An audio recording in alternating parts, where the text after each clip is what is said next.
You know, I think obviously you've had a lot of attention on you since you come to the UFC, but this one feels like the biggest one, right? So far in your career, do you feel like this is the biggest fight you've had to take a part of?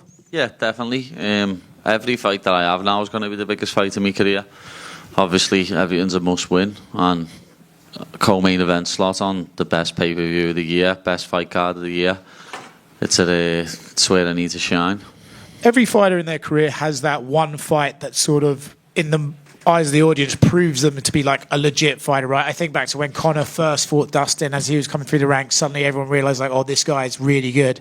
Do you see this fight with Chandler as the one that, for you, shows the world, like, I'm not just a fun fighter, I'm a legit elite fighter? I hope so. But the goalposts always get moved with me, lad. Like, everyone's saying now before the fight, oh, Chandler's going to knock him out, Paddy's not good. And then once I beat him, it'll be, oh, he's 2-4 in the UFC, he's 38, he's washed. Know what I mean? That's just, I'm used to it. I get on with it now. I just go out there and prove how good I am by winning. I saw on your YouTube channel, which is a great channel, people should check it out, that you've started really like dialing in and taking your career seriously more than you ever have before. Do you feel the effects of that in the gym and when you train? Yeah, feel it when I spar, feel it when I train. Even like doing me fight run-throughs the last couple of days when we've been training. I've never had this much energy fight week. I've never been able to smash pads for rounds and rounds and then do a fight sim after it. And everything's just coming together. You know, everyone always says it, it's very cliche, but I am in the shape of my life. I've never felt this good, and it'll show on the weekend. Did we establish who has the bigger, most messed up hand, you or Michael? Yeah, everyone started saying I've got a moose knuckle, which was quite funny. But yeah, I think I've got bigger hands than him, lad. He's only little, isn't he? Yeah.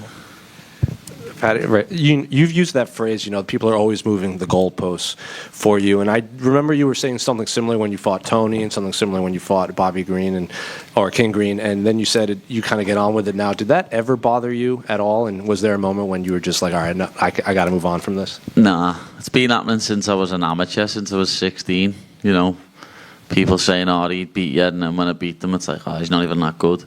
Like, I'm used to it. It's been happening for years and years. It's something that's what's not new to me. And we've heard your name even when you were, you know, in the Cage Warriors days. We had been hearing of Paddy, and then obviously famously, you decided not to sign that first UFC contract to bet on yourself. But since around, even before then, it's felt like you've been this quote-unquote kind of superstar in the rising that we're going to have these big media days with. Can you remember a time that you felt like that? Like maybe you don't feel like a superstar, but people around you started to really, really recognize you, like around the world? No, yeah, even when I was fighting on Cage Warriors, and I won the belt there, and that blew up a bit. And even when I'd go on holidays and I'd go to Thailand and Spain and stuff like that, I'd still get asked for pictures before I was even in the UFC. But then obviously when you get to the UFC, it's the Premier League of MMA, one fight and everywhere I go, like it's just picture non-stop. But I don't mind it, know what I mean? People, as long as people use the manners, people say please. I always say to people, what's the magic word? So yeah, I don't mind getting pictures with people, it's all good, as long as I'm not with the babies. When Conor and Sean O'Malley were on the rise, they used like this phrase, like they always knew this would happen. They couldn't really describe the feeling, but they always knew they would be this superstar even before they were pros. Did you have that feeling at all, or did you just kind of ride the wave? No, I always said that. I always said where I met it. I always knew that this was coming. I always knew that this was in my future. That's why it hasn't fazed me at all. I just took it in my stride because I said from day one that this is what's going to happen. I'm going to be one of the biggest superstars in this sport, and I'm going to be a world champion one day. And then this year, dating from the January pay-per-view even through your fight, we're seeing a lot of these young lightweight prospects, you know, like Rufi, Ignacio, Bohamondes, like Tom Nolan and everyone, and they've all said the same thing, like the top 10, 15 of lightweight are probably closer to retirement than their primes outside of Arman. And a few of them said, like, well, Paddy's kind of leading this charge of young lightweights coming up the division. Do you feel that? And do you kind of look like they might not be ranked, but do you see these guys as like, I'll probably have to fight this guy in like 3-4 years, maybe for a title? Yeah, you never know. I've said the same myself. The old guard's changing. The old guard's going to fall out, or they're either all going to retire or they're going to end up on a trajectory like Tony Ferguson, because they're all getting on. Like, I think most of the top 10 is over 38. well, 35, sorry, like Benil, Moicano, Chandler, Poirier, Gagey, Charles. I don't know how old Gamrot is. I think Dan Uchud might be over 35 as well now. So the top 10 at lightweight in the next 3 years is going to be completely different, apart from me and Armin. And then just last one for me. I think it was either you or your coach used the phrase, Charles showed the formula against Michael Chandler. So I guess what in that fight, without giving away your game plan, obviously, did you see from Charles and you're like, all right, this is the path to victory? A lot of stuff, you know what I mean? I couldn't even name one. We kept him on the end of his shots. He showed how easy Michael Chandler is to take down. A lot of people thought Chandler was a high-level wrestler, but he might be a high-level, like, Division 1 wrestler where it's just straight wrestling, but MMA wrestling, I'm better at it. I'm a better grappler, I'm a better striker. He's just probably got more power in his hands, but we'll prove that on Saturday night, won't we? We'll see who's got more power, because I think there's more chance of me knocking him out than him knocking me out. Paddy, right here.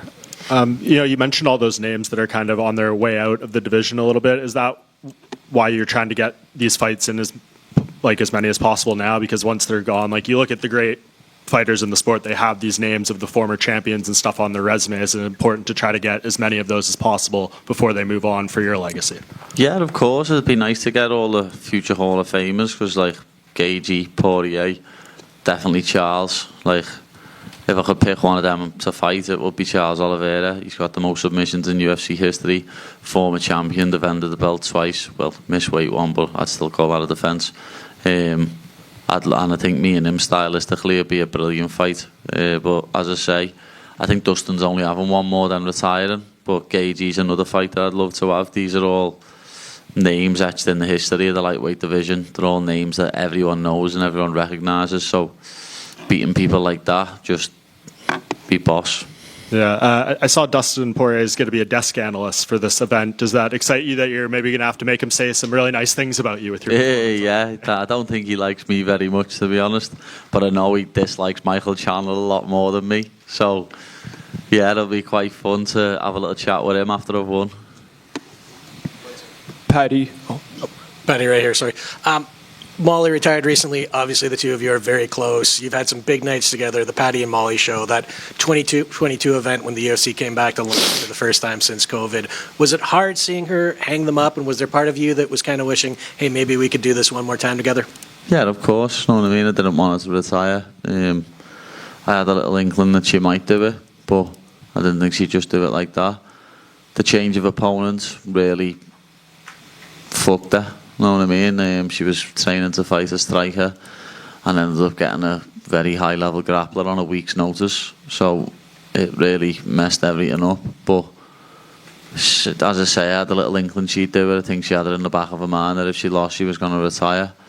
And, she's got other things going on in her life. I think she's always said she wants to have a child. She's got her own businesses. So she's got other things going on outside of fighting. Obviously, I'd love to have that one last rodeo, but it's one of them. We also have a life outside of fighting. Fair enough. And, now you and Chandler, you both actually came into the UFC in 2021. Obviously, very different paths to get here. But when you look back to your Cage Warrior days and turning down that first contract and even taking a pay cut to be here on your first contract, is this what you envisioned back then? Has it exceeded your expectations? No, yeah, this is exactly how I envisioned it. It's been a little bit slower because I got that injury and was out for a whole year, and then obviously my wife had twins, so I had a couple of months off after the last fight. So it's been a little bit slower, the trajectory, but everything's going smoothly, everything's going to plan. My trajectory, the roadmap I'm taking, is going perfect. Beat Michael Chandler the weekend, and fight someone like, as I've just been saying, Charles, Justin or Dustin in Abu Dhabi in October. And then I'm coming for that belt in 2026. Thank you. Paddy, on a Full Send podcast, you had some words for Arman Tsarukyan. What prompted you to say that, and did you hear his response? Yeah, to see his response, it tickled me, made me laugh. It's just being honest, you know what I mean? I'm just brutally honest, I can't lie. If someone ever get asked about someone, I'm going to be honest. I seen him say in an interview the other week that I don't watch anybody not in the top 5. I won't watch Chandler and Pimblett. Well, what are you tweeting me for then? You know what I mean? If you weren't concerned about people who aren't in the top 5, you wouldn't be tweeting me when I've said something about you. Like, people who say stuff about me, what are beneath me, I don't mention it, I just leave them to it. But, you know, I must be in his head. It's not my fault he shit his pants. And with the win here, do you plan to call him out? Anyone in the top 5, lad, I don't care. Like, it doesn't have to be a certain person. Like, it can be Armin, it can be Charles, it can be Justin, it can be Dustin. I just want to fight whoever's going to get me to that title. Like, I haven't got no personal vendettas against anyone apart from Ilya. So it's one of them. I'll fight anyone that they put in front of me. I'll never turn down a fight. Hey, Paddy, right here. I'm from Brazil, and I was talking to Patricio Pitbull a couple of days ago, and he told me like you messaged him and he gave you some advice on Chandler without saying what it was.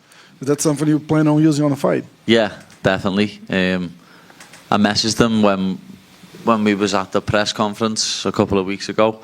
I was going to try and get some training in with him, to be honest, because he's a little bit of a similar style to Chandler, you know what I mean? Short, stocky, throws big shots. And I could have played Yair for him, you know what I mean? I'm taller, rangy, throw a lot of kicks. But we just didn't find the time to get in with each other and do it. But at the media day, the press conference, we were in the back and we was talking to him and his coach and his brother, and he gave me a little few pointers, showed me a little few things. I think we might have a little bit of it on video. So after the fight, if that comes off, Pitbull will be getting a big shout out, and we'll share the video of what he was showing me. That's pretty cool, thank you. Paddy, 3 years ago you started the Paddy Foundation, which is geared towards helping men's mental health awareness and helps feed kids in needs. I wanted to ask, how's the foundation going, and do you have any cool projects coming up? It's going great, you know what I mean? We're still raising funds constantly. One of the best things that we've done so far is a charity what does counselling in the UK called James's Place. It's a place that I actually went to myself when I was depressed and struggling with my mental health. I had sessions there, and we donated enough money for them to employ another counsellor, another member of staff for, I don't know if it was a year or 2 years. Like, we used the funds out the Paddy Foundation to do that, so more men can actually go and speak to someone and get mental health advice, and, you know, hopefully not do nothing drastic and not take their own life or try and harm themselves. Paddy, real quick, some people have accused Michael Chandler, fans and past opponents, of maybe being a dirty fighter, of cheating, fish hooking, shots to the back of the head. Wondering, do you agree with that? Do you see him as a dirty fighter? And if so, I guess, how do you prepare for that? And do you have to have a conversation with the referee in the back to be like, hey, just be extra careful? Yeah, he's the nicest man in the world outside the cage, and when he gets in it, he's a dirty bastard, isn't he? You know what I mean? But I always say, if you're not cheating, you're not trying.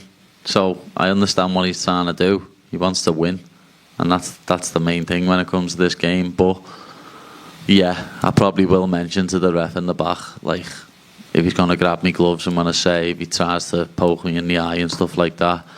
Because that one against Charles, lad, when he punched him in the back of the head about 9 times or something, and the ref, I hope that's not my referee, put it that way. I hope I've got a good ref, like Goddard or Herzog. I don't want to have a ref that's just going to let me get rabbit punched in the back of the head consistently.